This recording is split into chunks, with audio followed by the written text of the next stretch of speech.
I'm going to continue telling you about the saints. There were two pretty interesting women saints after the first two that I came across. So, unfortunately, I don't remember their names. Let's see, do I remember anything about them? One was a princess or something, not a princess, but she was royalty. She married a man. He was not very nice. He was abusive. But over time, her life, I guess her example, softened him, it says. He died, so she was a widow, and then she started a convent, or she became a nun, started a convent. I apologize for not remembering her name. I wasn't going to mention her. And then there was another. I remember that stood out for me. Also Charles Borromeo. I mean, this man lived and was fighting for the church, teaching. He during the initial volley of Martin Luther. So in a great time of turmoil, he came and, tried to teach orthodoxy. He was involved in directing the Council of Trent. The man had titles, 2 paragraphs worth of things that he did, that he was appointed to do. He was a canon lawyer.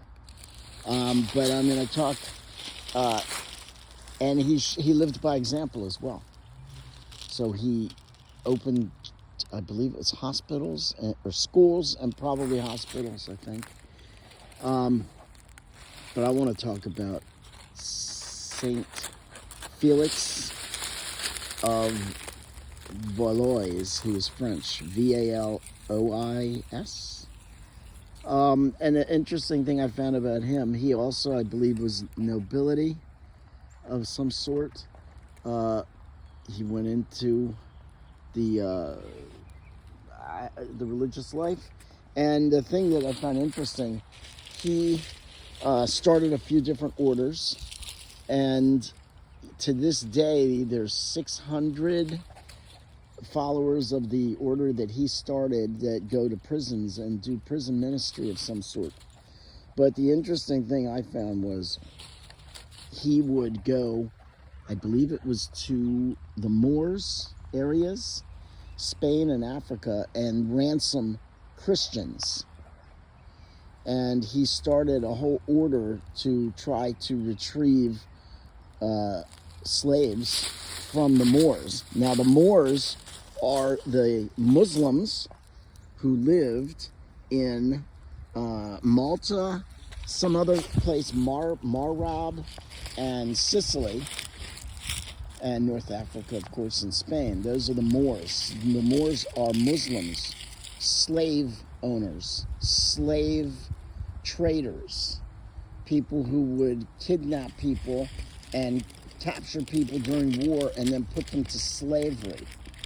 He started his this order, and it was given papal, I think, sanction, or what? Not sanction, papal blessing in 1198. So before the 1200.